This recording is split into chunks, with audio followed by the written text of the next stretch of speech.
So my pot has come to a boil, as you can see. You bring the heat down and cover it. Like I said, it's up to you if you want to remove the foam and use a scooper to get rid of the foam, which is usually from chicken fat or whatever. But that's up to you entirely. Once it's at a boil, cover it. If it's a block that calls for covering, and then you set a timer for 15 minutes. Okay, Google, set a timer for 15 minutes. Sure, 15 minutes, starting now. There you go. And you occasionally check on it and make sure everything's going fine, and, you know, things aren't going to hell or whatever. And then when the 15 minutes is up, you're going to take a toothpick, and you're going to come over and you're going to start poking choice vegetables that you decide are the ones that you want to check. So, there we go. Okay, so it's been 15 minutes and your pot has gone. It's kind of boiling there. It's less of a simmer, but that's alright. Doesn't really matter. Stir things up a bit. I try not to lose my bay leaves because once you lose them, you'll never find them again. But what I do is I just sort of get a potato and a carrot, and I try to find a good one. One's that's thick. The thick boy, and I use the toothpick to see how soft it is. Does it go through easily? If it goes through easily, it's probably ready. Sometimes I take a bite if I'm not sure, especially with the carrots. The carrots can sometimes be tricky. You think they're good, but they're not. So in fact, I'll take a quick bite. Yeah, those are soft enough. So, and they taste great. You got your potato here, and literally if it just slides through, it's good. That was super easy. That's definitely ready. So, the next thing you need to do is take your bay leaves out. You put the curry block in before this part, you will lose them, and it will be very difficult to find them.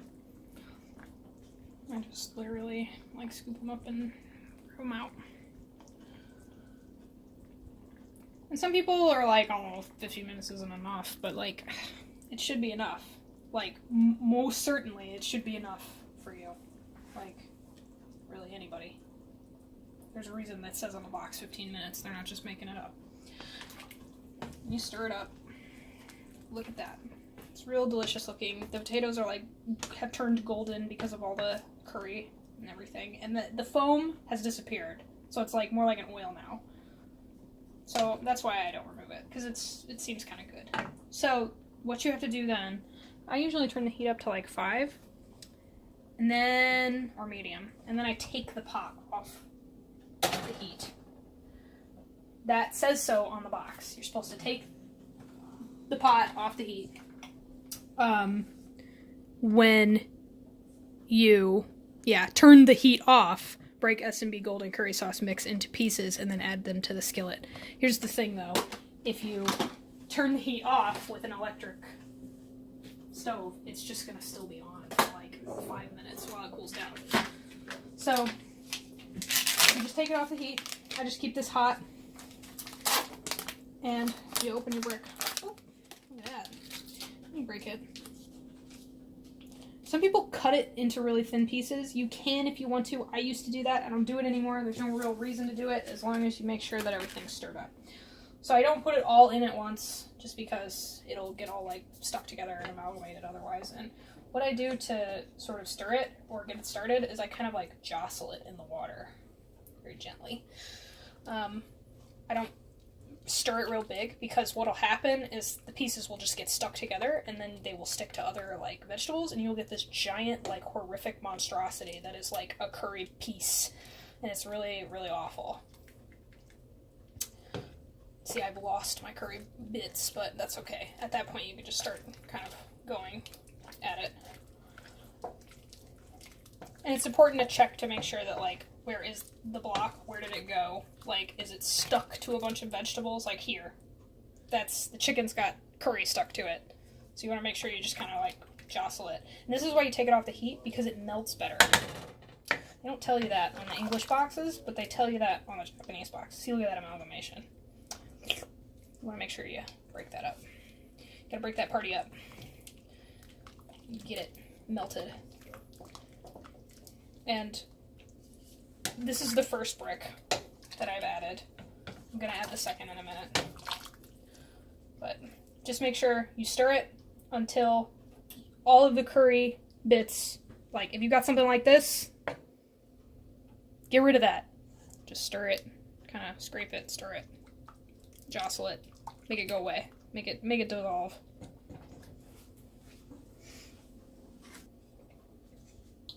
And then we're just adding the second box and doing the same thing that we did before, just sort of gently coaxing them into the pot and breaking up any massive creations that will come of it. Now, some people might complain that it's a little too watery, and that's okay. If you don't like it liquidy, this is not completely like stirred yet though. So this isn't complete at its complete thickness.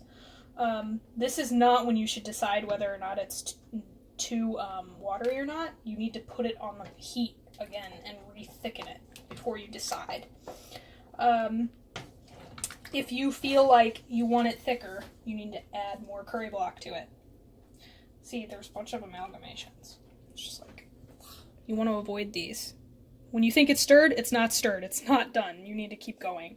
And if you put it on the heat prematurely, those pieces will have a lot of trouble breaking down, and then they're going to end up in someone's plate. And that's no good. So I stirred the brick in, found as many amalgamation bits as I could possibly find. As you can see, it is not watery. It's pretty thick. I put it back on the heat, and we are now trying to bring this up to a gentle boil. Do not deeply boil this or you will burn it and it will taste bad. You're going to do this for 5 minutes. So, okay Google, set a timer for 5 minutes. Alright, 5 minutes, starting now. The box will tell you always simmer approximately 5 minutes, stirring constantly or whatever.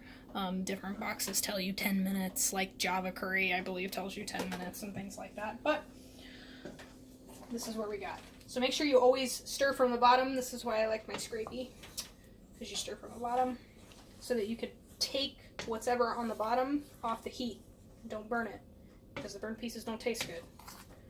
You just gotta make sure you keep doing that. So you do this for 5 minutes. Okay, so I did the taste test with my various people that were around here, and they were tasting it and they said something about it was off. And that's why I like to let people just sort of like get a bit off the spoon or whatever and just taste it and tell me what they think is needed. And in this case, they said maybe it needs more savory, so I added some seasoning salt. So we shall see if that is the factor that is needed. And that's something you have to do. You need to taste it. You need to determine, like, you know what, this would taste better if it had more sweet, or this would taste better if it had more savory, or more pepper, or whatever. And that's just something you gotta do. Okay, so the timer went off. It's done. As you can see, it's nice and thick. It is not watery or anything like that. Turn the heat off, and it's ready. What I like to do is sometimes let it sit for a few minutes to sort of let it, like, cool off and just sort of become, I don't know, more thick by losing, you know, steam or whatever. But it's definitely ready to serve. You can serve it right out of the pot. And so, in a second here, we'll show you a finished plate.